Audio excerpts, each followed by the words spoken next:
Hi everybody, this is part 2 of handling button events.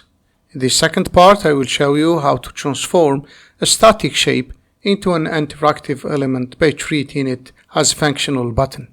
By the end of this video, you will understand how to make shape respond to clicks, hovers, press, and cancel. You will also be able to count and display the number of clicks on the shape.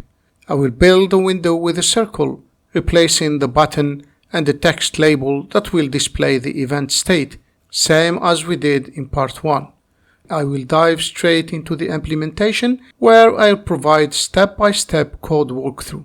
There are many concepts in this video, so stick around until the end as I have a summary of key takeaways for quick reference. With the window titled, let's set up our variables. First, status color will track our label's color. Next, we need to handle user input using the gesture package. The gesture package allows us to easily detect pointer events, like clicks and hovers, by monitoring the events queue. I will define click of type gesture.click to detect the clicks, and then define hover of type gesture.hover to track when the mouse enters the shapes area. And finally, the clicked at variable of type time to track when the shape is clicked. I guess we can also add status variable, which is the text of the label, to the list above. The status message is initialized by a message inviting the users to click the circle.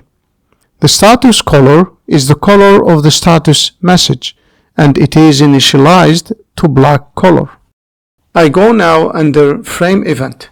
I will have a loop here to fetch the queue events.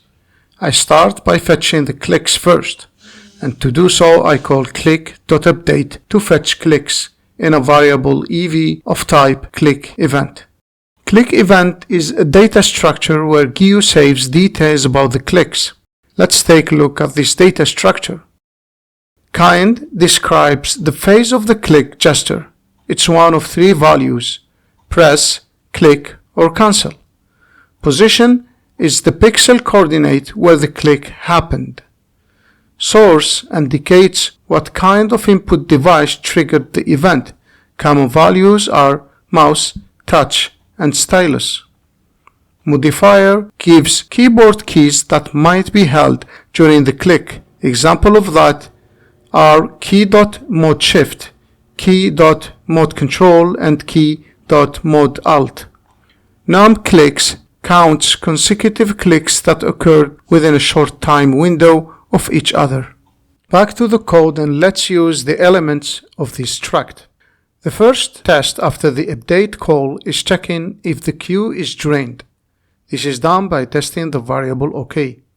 If not OK, it means no events in the queue, and we break out of the loop.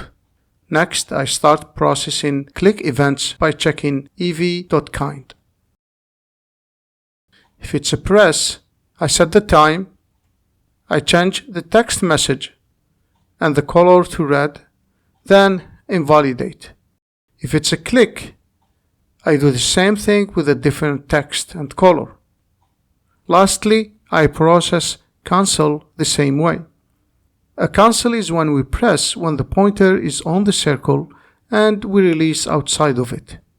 I will copy the lines from above and change them. Let's now split the window with Flex. I will create Flex container with a vertical axis and alignment center. I will add Flexed as the first child. I will add layout.Center to center the widget inside the Flexed and call a function to draw a circle. The circle will play the role of a button. I will copy part of the Flexed and paste it below to create a widget and add the label. I'm a bit quick here. You can check the previous video. I'm doing the same thing. I will add a spacer right after the widget so the label will go up a bit and be more visible. I will add the code for the draw circle function. To make the circle clickable, we need to go through 5 steps. The first step is pushing the clip area to the list of operations. so Gio gets to know the shape and its dimensions. The second step is registering the pointer event by calling event.op. This function takes two arguments. The first is gtx.ops and the second is the gesture. I will call it for both click and hover variables. The third step is drawing the shape. This is done by calling paint.fill. The fourth step adds the gesture filter to receive the right events.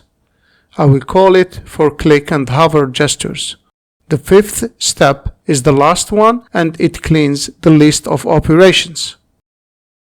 Let's run the application now. The click works fine. The press and cancel are also working fine. Hover is still not working.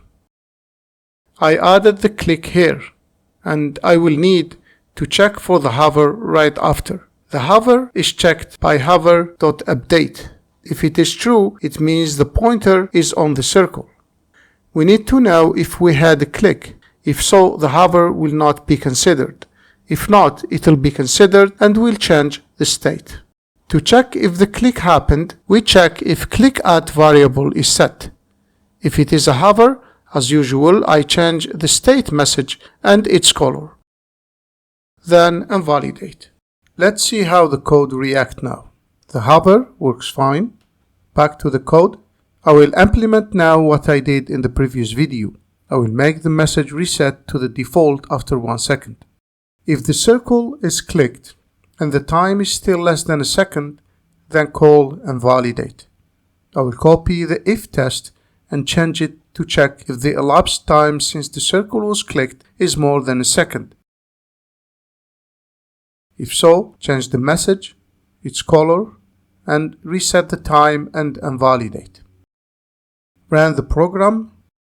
The hover behavior works fine and the label resets as expected. Clicking still updates the label as before and it resets regardless of whether the cursor stays on the button, moves, or remains idle. The press and cancel function properly, so all is working as intended. I will use numClicks element in the ClickEvent data structure to display how many clicks occurred on the circle. Under the kind click, I will add a switch on numClicks. If it's equal to 1, I will change the message to say that the circle was clicked once.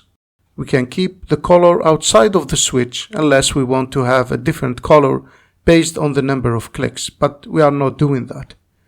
Same thing for double click. And of course, I am not adding the case for each number. I will just add the default and display the number of clicks by using sprintf to build a status message string. Let's see this in practice. 1 click displays the string with once. 2 clicks display the string with twice. More than 2 clicks, the number is displayed in the string. It seems to be working well. Let's have a quick takeaway of the points we saw in this video. The gesture package needs to be imported. We need to declare a variable of type gesture.click for the clicks and a variable of type gesture.hover for the hovers. To make a shape response to clicks, we need a loop to drain the events queue. We call click.update to get the events and deal with each kind of event in a switch as shown. For the hover, we just need to test on hover.update. For the shape to be clickable, 5 steps need to be implemented. A clip needs to be pushed. A pointer event needs to be registered for each variable or pointer. The shape is drawn. The filters are added to the GTX context. And lastly, we just need to clean the clip area. That's all for this video. If you learned something, a simple share is a thank you. You may also consider subscribing and hitting the like button. Thank you.